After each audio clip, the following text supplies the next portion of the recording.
Hey there, welcome to the market update for the Real Las Vegas. I am here today with Aundrea Beach-Greco at CMG Financial, and we have the privilege of filming this in beautiful and delicious Vintner Grill. I hate to say not a lot has changed, but I think that is kind of what you get when the market kind of starts to stabilize. So in my estimation, that is great news. I would rather have a boring report without all of the, highs and lows to give you than a super volatile, introduction to this market report. So do you see the same thing? Do you see stabilization in the market?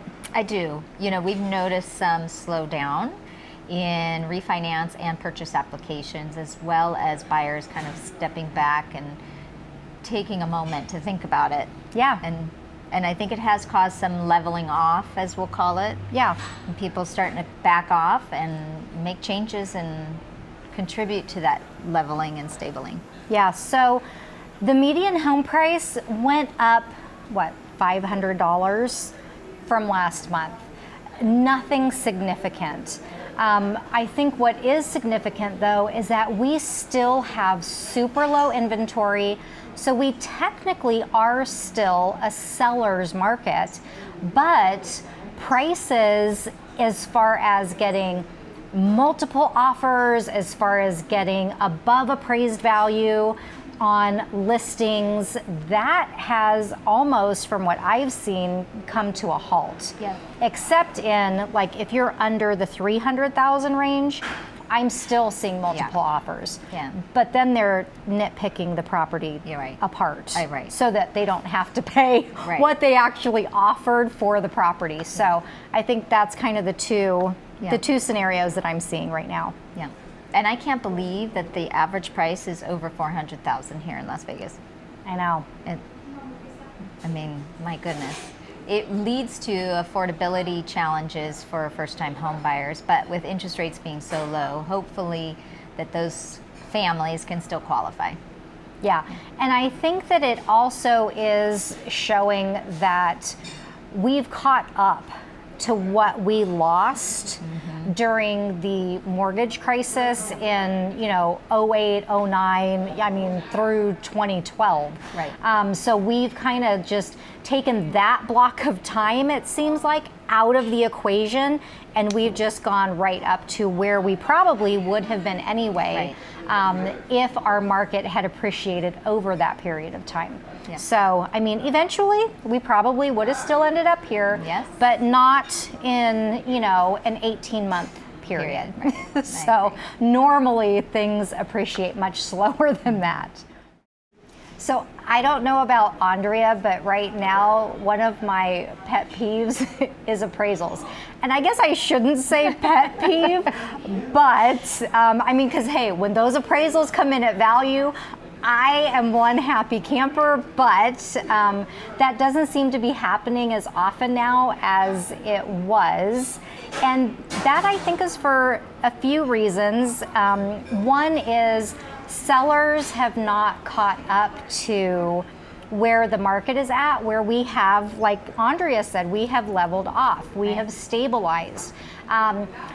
And I'm not blaming sellers, because honestly, it's our job as the real estate professionals to educate sellers as to what is happening currently in the market. So I think it's a little bit of a combination. I think that maybe we're not doing as great a job educating our clients as we should, and sellers' expectations are still back 4 months ago, 5 months ago, when the market had kind of hit that pinnacle and really prices were, out of control. Right. So what are you seeing as far as appraisals? We're seeing the same. We don't have a lot of appraisals that come in low, but I agree with you. I think that sellers are a little unrealistic. But again, if, like you said, if I was a seller, I would want the most that I can get. And if I see everybody else getting 10%, 20% more than what it might appraise for, I'm going to go for it as well. So there's where again, I agree with you with the education piece. We have to come in and, wrangle them back down and remind them, look, yes, you might ask that, but an appraiser may not look at the value the same way you do, because they're using historical statistical data. They're going to look at the model match, they're going to look at the neighborhood, not future projections of where equity may go. And that's where the discrepancy comes in, I think, with the low appraisals. Right. Well, and so I had a situation on, a personal deal that, not personal, but a deal that I was doing for a client where, because there are new builds close to the property that we were offering on, and there was, when I say gorgeous strip view, I'm not one of those that, usually looks at the view. Right. Gorgeous strip view. So yes, they wanted more for that property, but where an appraisal is concerned, the view does not translate to dollars. Mm-hmm. It translates to desirability, right, but it does not translate to dollars. So they gave me an example of, well, the new home build, they're getting $500,000 for their view lot. Mm. But on a resale, new home builds do not play into what that property comps for. Right. So new builds do not play into that at all. So keep that in mind if you're comparing maybe what your house has compared to a new build. They are totally separate animals. Yeah. So you can't bank on what they're getting compared to what your house will appraise for if it's a resale. Right. So the other area that all of you seem super interested in is new construction homes, which, I mean, who doesn't fall in love when you walk into these model homes? They are gorgeous. And a lot of people were getting super frustrated here recently because build times are really long. I mean, from 8 months to some builders have a 24-month build time. And when you don't know what the market is going to do in 24 months, you don't know if that's a smart buy or not. Right. So people were getting very frustrated. So the good news is, because things have slowed down, they are back to offering incentives, which they had stopped offering almost altogether. Right. So now they are lowering some of the lot premiums. Yay. Which, I mean, is huge. Yes. Because some of those lot premiums, I spoke to one new home consultant who said she was getting like really nasty emails back from people when she sent out the new list. And I'm like, well, they do know you're just the messenger, right? You're not setting these prices. Right. And she said, oh my gosh, the people who were just irate with me about these lot premiums. So good news, they are coming down. They are back to offering incentives for using their preferred lender, which is usually whoever their company has. They have their own lenders. But I know that you can actually help people buy new homes and not use a traditional lending program like a VA or an FHA or conventional. So can you share with me some of those that you do offer? Yeah. So again, traditionally, most of the builders will have their preferred lender or a joint venture with a company.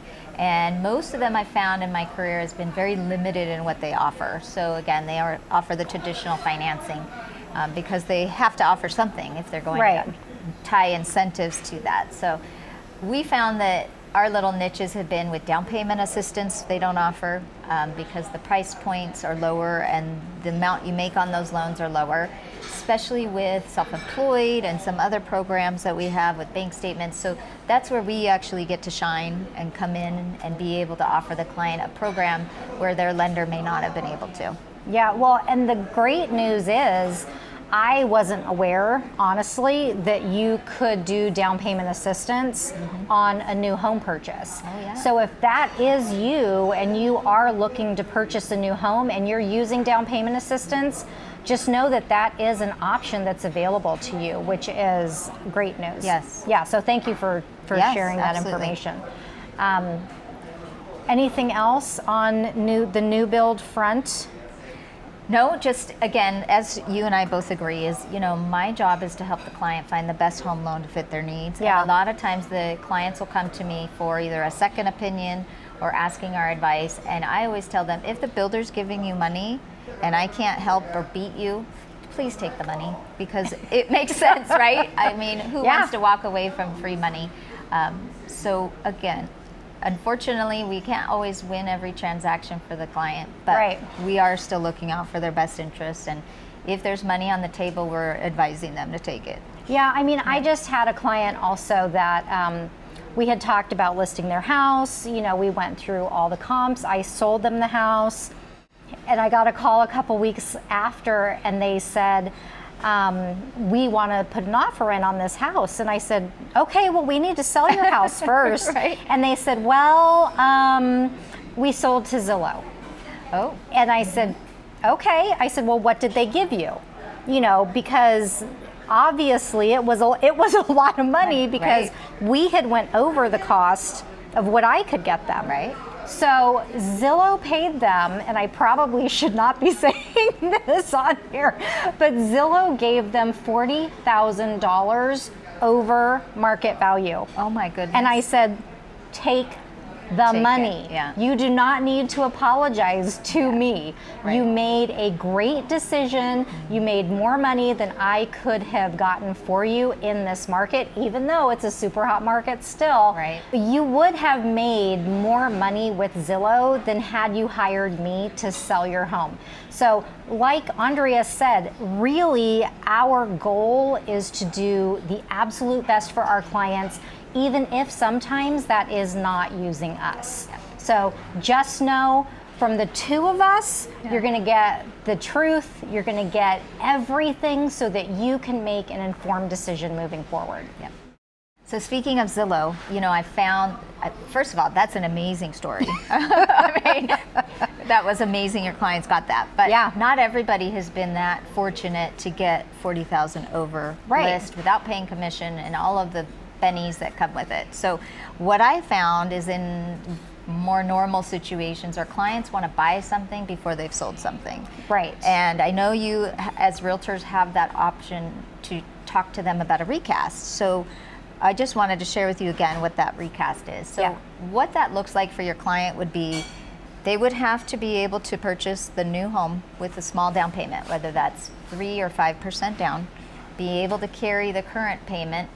And as we go forward, once we close on the new home, then they can use the proceeds on that to recast their current mortgage. So let's just use the example, is that they've purchased their new home with 5% down, their old home sells, they take their proceeds, they plop it down on that mortgage we just got them, and it re-amortizes. So theoretically, it's a temporary fix for them to be able to get into the new home, but then in the future recast that mortgage so it's the payment and the terms they were actually looking for in the beginning. Yeah, so because they're now, if I understand this correctly, so because they can take that lump sum that they made on the sale of their home, and they actually now put it toward the principal on the new home that they purchased, that payment would be lower. Correct. Okay. So options. Yeah. You have all kinds of options. I mean, this is the great thing about partnering with professionals. You can get all of those options, you can make an informed decision, and whatever decision works best for you in your specific situation, we are more than happy to help you facilitate that. I have a question for you. Yeah. Have you heard about the new conforming loan limits that are coming out? I did. I'm so excited. I know. So right now our conforming loan limits are 548, 250. It's a weird number. And in the next couple months, those are going to be increasing to $625,000.